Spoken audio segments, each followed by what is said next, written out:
Sejam muito bem-vindos ao PB Desporto. Neste vídeo, iremos destacar com Jorge Moraes a repercussão no Brasil da novela Jesus, Flamengo e Benfica, Antônio Manuel Góes e a crise no Corinthians. Aqui em Portugal, governo define que finais da Champions e a grande final, assim como a final da Taça de Portugal, não terá público nas bancadas. Inicialmente pedindo para você se inscrever no nosso canal, dar o seu like e compartilhar os nossos vídeos. Vamos até Maceió, Alagoas, nordeste do Brasil. Jorge Moraes, e essa repercussão aí no Brasil da novela Jesus, Flamengo e Benfica. Olá, Júnior, tudo bem? Estamos aqui de volta ao PB Desporto. E hoje pedindo desculpas a você e ao Antônio Manuel Góes, que é o nosso correspondente lá no Rio de Janeiro, para falar um pouquinho sobre a decisão no Campeonato Estadual do Rio de Janeiro. E por que eu peço essa permissão? Porque o Flamengo é um clube que desperta o interesse de todo o Brasil.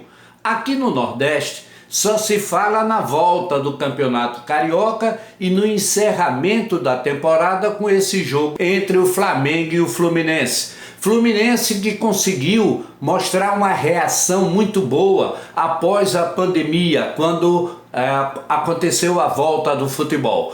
Antes dessa pandemia, o Flamengo era candidatíssimo a ganhar tudo na temporada desse ano, como ganhou em 2019.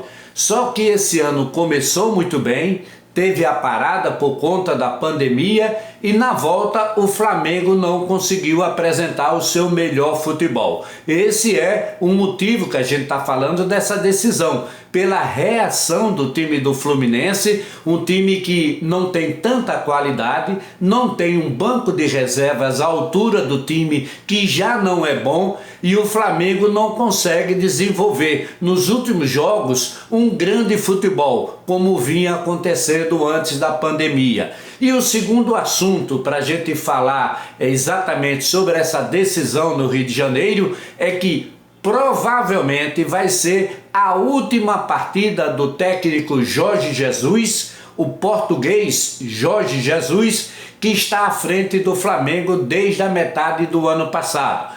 Ele deve sim ir para o Benfica de Portugal, um time que já lhe fez várias propostas, melhorou consideravelmente essas propostas e agora o Jorge Jesus deve estar fazendo as suas despedidas depois dessa partida contra o time do Fluminense. É favorito, ainda assim, é favorito, tem uma melhor estrutura, tem um time melhor, tem um time mais caro do Brasil e provavelmente vai ficar com o primeiro título da temporada de 2020, que é o título do Flamengo e mais um para o Jorge Jesus no Campeonato Estadual do Rio de Janeiro. A expectativa é essa, Júnior, é essa, meu caro Antônio Manuel Góes. Se Jorge Jesus fica ou sai do Flamengo depois da decisão do Campeonato Estadual. Eu acho que ele sai,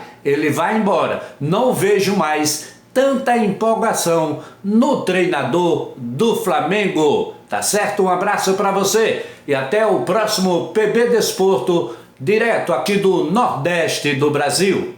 Ok, meu caro Jorge Moraes, em Maceió, Alagoas. Aqui em Portugal, na última terça-feira, dia 14 de julho, o governo definiu as finais e a grande final da Champions League a ser jogada em Lisboa não terá público nas bancadas. O mesmo irá ocorrer com a grande final da Taça de Portugal envolvendo as equipes do Benfica e do Futebol Clube do Porto em 1º de agosto. As finais da Champions e a grande final no período entre 12 e 23 de agosto. E a final da Taça de Portugal no dia 1º de agosto. Portanto, sem público, assim como está a ocorrer com os jogos da Liga Portuguesa de futebol já na sua parte final e com o Porto como praticamente grande campeão. Vamos até o Rio de Janeiro. Antônio Manuel Góes, o Corinthians, né, o time com a segunda maior torcida do país, passando por uma crise e daquelas, hein, Antônio Manuel? Olá, Antônio Júnior e gente do PB Desporto. Matéria do Esporte Espetacular da Rede Globo nesse último domingo, dia 12. A crise que assola o Corinthians paulista comprova a insânia administrativa que envolve um dos maiores clubes do futebol brasileiro. Só em 2019, um prejuízo de 200 milhões de reais. São 665 milhões em dívidas, 400 milhões das quais vencíveis agora em 2020. 180 ações trabalhistas, boa parte delas repactuadas, sem todavia o cumprimento das novas datas de vencimento estabelecidas. Isso afora outras dívidas que o clube propôs pagar em novos acordos e também não cumpriu. O Corinthians deve 3 meses de salários, afora direitos de imagem a seus profissionais de futebol, que pela Lei Pelé podem ser liberados e ainda acionar o clube por danos morais e financeiros a que foram submetidos no trabalho cotidiano sem remuneração em tempo hábil. É surreal. Até quando vende jogadores, o Corinthians gera dívida com outros clubes e empresários.